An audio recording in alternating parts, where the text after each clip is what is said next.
pera ang nakikitang dahilan ng isang dating opisyal ng pamahalaan kung bakit dinadala umano ni Pangulong Bongbong Marcos sa binggit ng digmaan ang Pilipinas. Si Ria Saito magbabalita. Sa isang press conference sa Japan, mabigat ang mga naging paratang ng dating Undersecretary ng Presidential Communications Operations Office o PCOO sa ilalim ng Duterte administration na si Dr. Lorraine Badoy laban kay Pangulong Bongbong Marcos. Sabi ni Badoy, trinaydor ni Marcos ang Pilipinas. Bongbong Marcos betrayed his country for money. He is really an American lapdog. He has really surrendered the sovereignty of the Philippines to the Americans. Hugot daw niya ito dahil sa mga nangyayari sa bansa ngayon, lalo na ang lantarang pagpihit ng administrasyon sa foreign policy nito na mas panig sa Estados Unidos at pagtaas ng tensyon sa China dahil sa issue sa South China Sea. The betrayal of Bongbong Marcos of the Filipino people is because of money. It's money.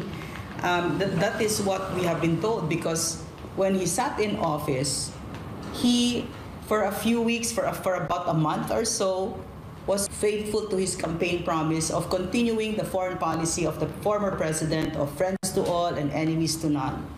But he went on a trip to the US, and as soon as he came back, that was when he flip-flopped.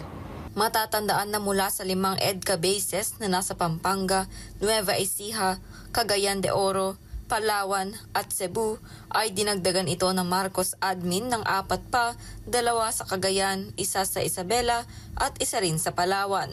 Sa kabuuan, nasa 9 na ang American military bases sa Pilipinas.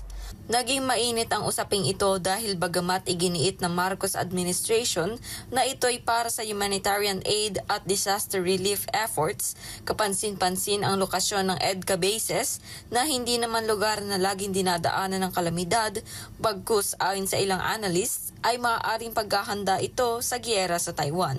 Para kay Badoy, ang ganitong hakbang ni Marcos ay malinaw na pagtatraidor sa bayan at marahil ito'y dahil sa personal na interes ng kanilang pamilya sa Amerika.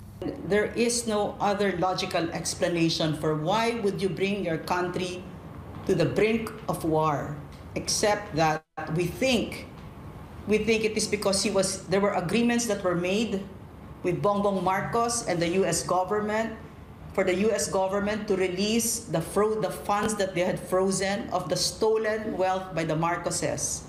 Pinuna na rin ni Badoy ang pag-imbita ni Marcos kay Ukrainian President Volodymyr Zelensky sa bansa kamakailan. Making it very clear that Bongbong Marcos and the Philippines is clearly aligned with the US.